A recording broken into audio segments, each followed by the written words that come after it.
Rentetan bencana alam mengguncang Serambi Mekah, Aceh. Banjir bandang menerjang sejumlah titik di Aceh. Banjir yang melanda Kecamatan Lok Sukon, Aceh Utara merupakan yang terparah sepanjang sejarah. Ketinggian banjir lebih dari 2 meter atau hampir menenggelamkan atap rumah. Tingginya banjir juga membuat sejumlah pasien rawat inap di Puskesmas Lok Sukon terpaksa harus dievakuasi.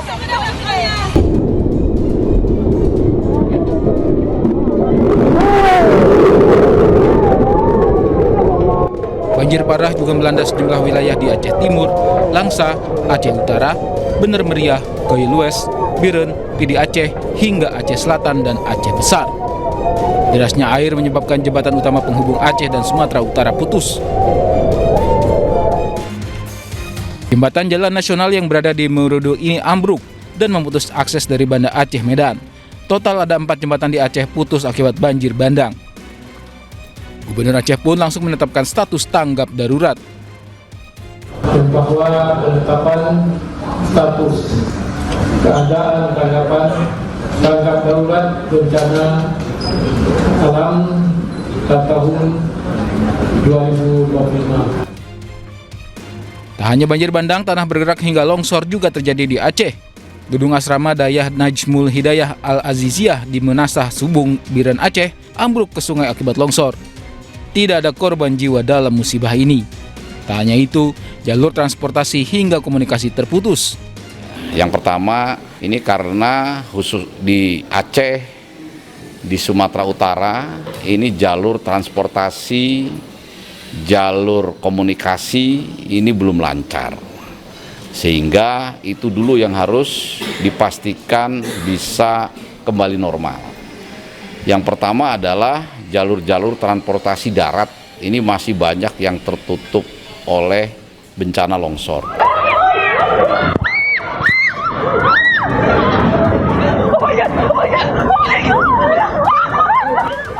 Banjir bandang belum usai, gempa bumi mengguncang Aceh. Meski tidak berpotensi tsunami, namun gempa sebesar magnitudo 6,3 merusak sejumlah fasilitas umum di Aceh. Epicentrum gempa bumi berlokasi 1 km di laut. Gempa merusak Masjid Darussalam Kampung Ai, Kecamatan Simelu Tengah, dan juga sejumlah bangunan di Aceh.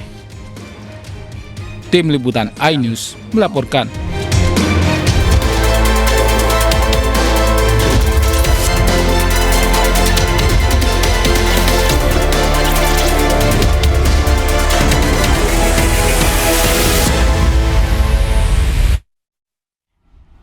Halo, selamat siang pemirsa. Presiden Prabowo Subianto meminta jajaran menterinya untuk gerak cepat tangani bencana di Pulau Sumatera. Sementara itu, kurangnya lapangan kerja membuat warga padati job fair.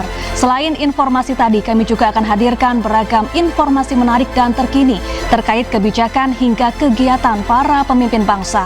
Bersama saya Syafaati Suryo, inilah Pemimpin Rakyat, Pemimpin Beraksi, Rakyat Awasi.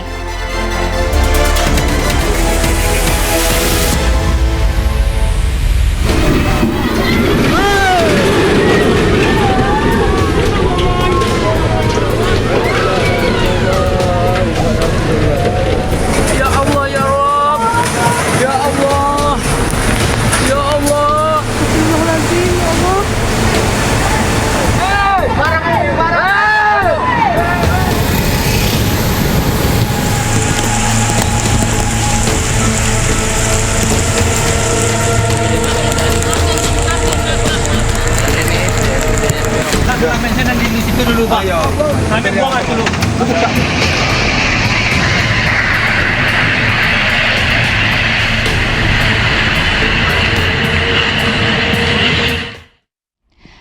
Pemirsa, tim SAR temukan lagi jasad korban longsor yang menerjang Tapanuli Utara. Kali ini tim SAR temukan jenazah balita 6 bulan yang tertimbun longsor.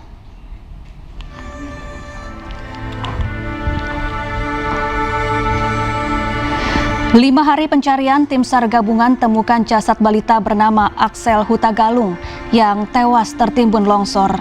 Bupati Tapanuli Utara, Jonius Taripar Huta Barat, ikut serta saat penemuan korban.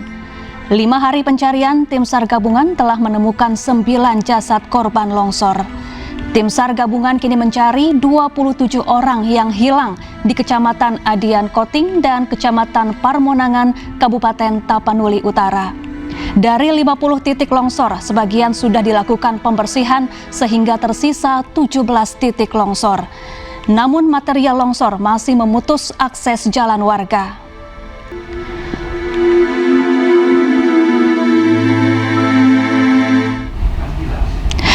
Pemerintah menerbangkan bantuan untuk korban banjir dan longsor di Aceh, Sumatera Utara, dan Sumatera Barat.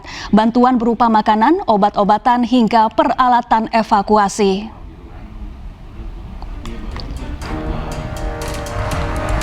Sesuai instruksi Presiden Prabowo Subianto, bantuan untuk korban banjir dan longsor diterbangkan melalui Lanut Halim Perdana Kusuma, Jakarta, Jumat pagi.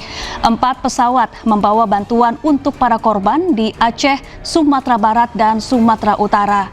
Bantuan dikirimkan sesuai kebutuhan di lokasi terdampak bencana. Di antaranya 150 tenda, 64 perahu karet untuk evakuasi, sejumlah genset listrik, alat komunikasi, makanan, dan obat-obatan.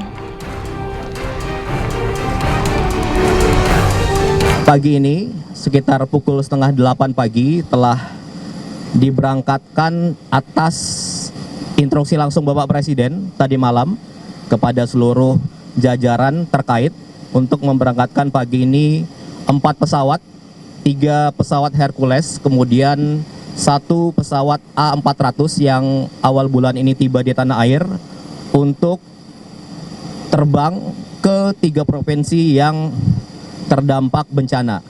Jadi akan ke Padang, Sumatera Barat, kemudian ke bandara terdekat di Tapanuli, itu tepatnya nanti akan ke Bandara Silangit, Sumatera Utara, kemudian 1 ke bandara di Banda Aceh dan Lok Sumawe, Aceh Utara, karena adalah bandara terdekat dengan lokasi terdampak. Dan atas izin Bapak Presiden dan instruksi langsung beliau, seluruh tim pagi ini kembali sudah ke sana. Jadi ini bukan yang pertama. Jadi sejak hari pertama tanggal 25 November, Bapak Presiden sudah langsung menginstruksikan kepada Bapak Menko PMK untuk mengkoordinir secara langsung terkait penanganan bencana. Tenda-tenda pengungsian, terus makanan dengan segala kebutuhan sehari-hari sudah dikirim. Dan kemarin kami juga melakukan rapat koordinasi dengan KL-KL terkait dan juga 3 gubernur, kemudian para bupati wali kota secara daring untuk mengupdate kebutuhan-kebutuhan terakhir yang diperlukan. Jadi yang dikirim hari ini atas perintah Bapak Presiden adalah kebutuhan yang sangat mendesak. Misalnya tadi disampaikan oleh Pak Seskap, alat komunikasi, perahu karet, kemudian genset listrik, itu hal-hal yang juga sangat diperlukan untuk supaya pekerjaan-pekerjaan tanggap darurat. Sementara itu, Presiden Prabowo Subianto menggelar rapat terkait penanganan bencana di sejumlah daerah di Sumatera kemarin sore. Rapat digelar di Istana Kepresidenan Jakarta. Ratas ini membahas bencana yang terjadi di Pulau Sumatera hingga perekonomian daerah. Dalam rapat, Presiden memerintahkan Panglima TNI, Kapolri, Kepala BNPB, Kepala Basarnas, Kementerian Pekerjaan Umum, dan Kementerian Sosial untuk menangani bencana dengan serius. Menko PMK Pratikno pun ditunjuk sebagai koordinator percepatan penanganan bencana.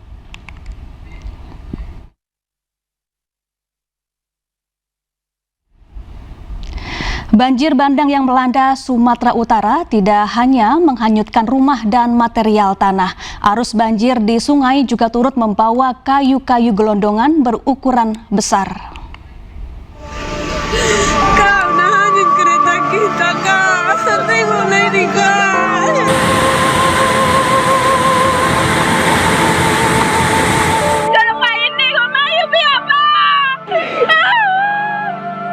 Banjir bandang di Kabupaten Tapanuli Tengah, Sumatera Utara memunculkan permasalahan serius. Video amatir kayu gelondongan besar yang terbawa arus sungai ketika banjir menuai sorotan publik. Warga meminta agar pemerintah segera menelusuri asal-usul potongan kayu tersebut, termasuk menyelidiki kondisi hutan di hulu sungai. Gubernur Sumatera Utara Bobi Nasution berjanji segera menindaklanjuti kekhawatiran mereka. Namun saat ini evakuasi warga terdampak dan bantuan logistik menjadi fokus pemerintah.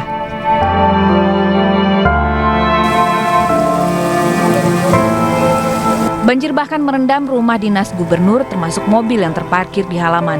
Ketinggian banjir di rumah dinas Bobi Nasution mencapai 1 meter. Hingga Kamis 27 November, BPBD Sumatera Utara mencatat 47 orang tewas akibat banjir bandang dan longsor yang melanda 13 kabupaten kota. 9 warga masih dinyatakan hilang dan 67 orang luka.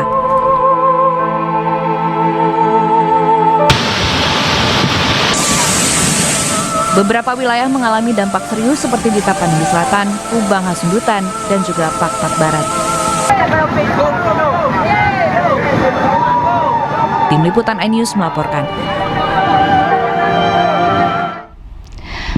Pemirsa, usai jeda kita akan mendengarkan cara pemerintah atasi pengangguran. Informasinya usai jeda, tetaplah di Pemimpin Rakyat.